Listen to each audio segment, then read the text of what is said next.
So do you think you made the right decision tonight, coming to the Penguins Blue Jackets game instead of North Carolina, Asheville, and Ohio State?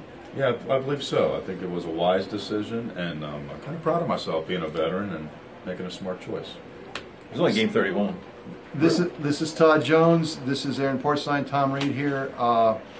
What can you say? The 11th straight win against the defending Stanley Cup champions tonight, 7-1. A lot of people in the Blue Jackets fandom have been waiting for this night. Dreaming of it. The Blue Jackets did everything they can to tamper down expectations. Say it was only game 31.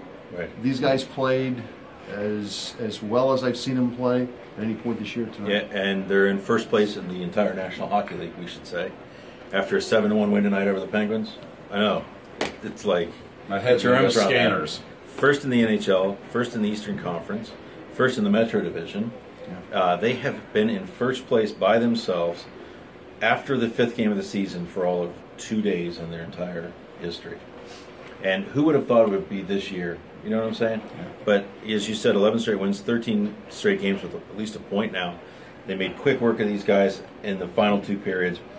It was a bigger game than the Blue Jackets tried to let on these last 48 hours or so. And after the game, you started to see cracks, I think, in the facade of that. Yeah. From both Tortorella, who said, look, this was a different game. The building felt different tonight.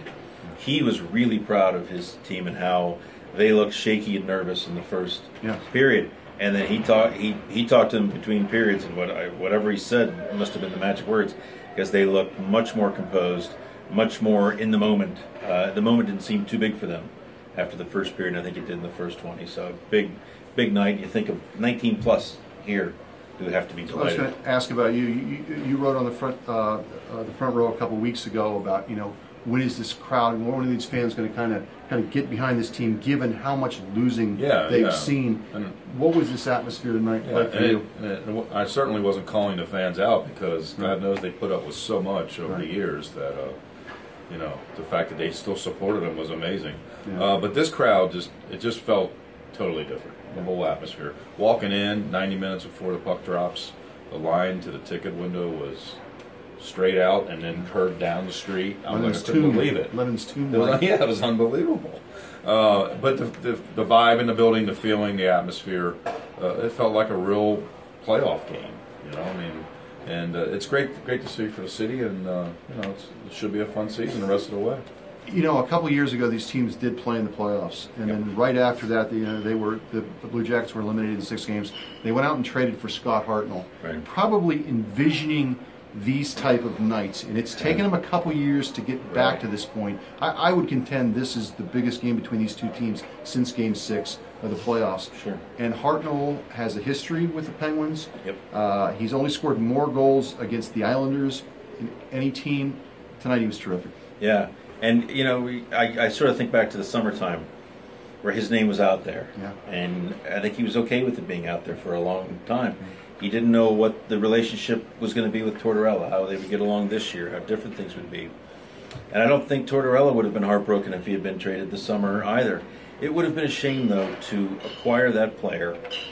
Like you said, you acquire him for games like this. You acquire him for playoff series. Yeah. And he's a different player in a series of games than in one game. But tonight he was huge.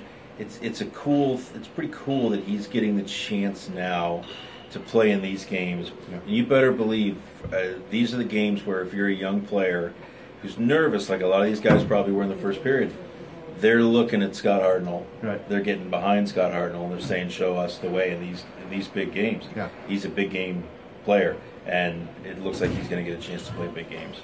Yeah. This team.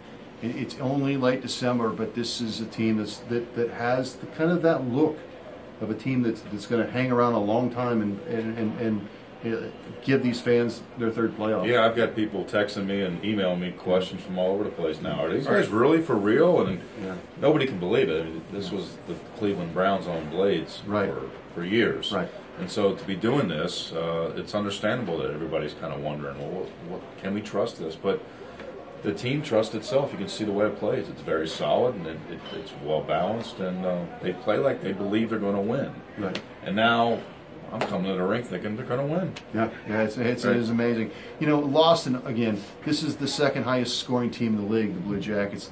Tonight they put up 7 goals. To me, one of the players I thought that had one of the best games, though, who's part of what's becoming a pretty nice shutdown pair, is David Savard.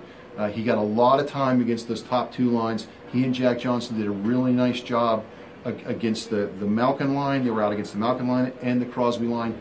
Weren't on the ice for the goal. I thought they played really well. Yeah, I agree. And I think in a game like this, and I think you're going to see in the playoffs, I think that's going to be a big pair in the playoffs. That's going to be a big pair in these type of games. You don't know, Werenski's been so good. Seth Jones has been so good this year. They're both really young guys. It's a big stage for them. It's going to be. Jones has played in some big games before, so maybe he'll be fine. But you need that shutdown pair. You need that gritty pair. I've been calling Savard Savage because that's just how he's played, that physical, nasty, in-your-face style. And they needed that tonight. I think, as Tortorella said after the game, they really angled Crosby out. They angled Malkin out. I think it became easier to do that in the second period and later in the game. In the first period, the Penguins were just coming with such speed that they really had them back. But I thought that defensive pair, agreeing with you, Tom, was really impactful. I didn't mean to laugh there, but when you first started saying it, I started laughing because you said they're going to need this in the playoffs. And I know. And usually around Christmas, I'm thinking, what are they going to need in the draft? Yeah. Exactly. So the fact that you said need in playoffs as if it's... I hope I don't catch flack for that. Can't believe you don't want to count your eggs too early.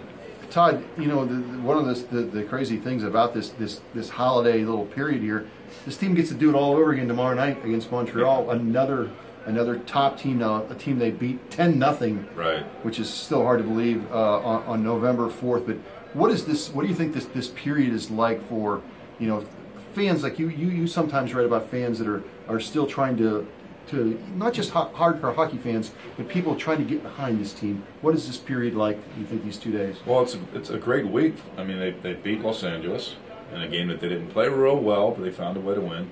They plastered the Stanley Cup champions, and now they got the Canadians coming in. So this is the type of week where if you could get another win tomorrow night in a big house, that's the kind of... There's no better marketing than winning. I wrote that at the start of the season. Win some games. All the marketing you do, all the slogans, it doesn't matter. This is the type of week when kids are out of school, it's the holidays, people got some time, maybe you have some, you got some money, you're like, where am I going to go see it? I want to go to a movie tonight, I want to go see Ohio State basketball, maybe I'll go see these Jackets. And next thing you know, wow, what an atmosphere, what a great win. I still have thoughts about this on these long drives home some nights. We still don't know what this market is capable of. We don't. Because if you think about the pushes they've made, they've been late in the season, they've gone into the playoffs, and they've been out. Right? We haven't seen a team win a playoff round here. Right? And you're starting to see it now. And I don't hold anything against these people. You're starting to see the people who were sort of distant fans that check in and, they won last night. But they're not really emotionally attached to them. I think you're starting to see an emotional attachment. That's what happens when you win. And I think now, like even if they don't win tomorrow night, there's going to be kids on Christmas morning opening up Blue Jacket sweaters and T-shirts, and without these someday smiles, with like legit smiles. I can't wait to pop this thing on and go to school when I go to school. But I can't wait for people to see me in this thing. And it's a different thing. They've never been able to enjoy it the course of a season, and again, still early. They still have 50 games left after Christmas. But it would be it's a different feel right now than I think it's ever been. Okay, we'll be back. We'll do this again tomorrow night. Montreal in the building. They're obviously going to be looking for some retribution from that November 4th game. We'll see you then. Read all of his stuff on dispatch.com. Same with Aaron. We'll see you tomorrow night.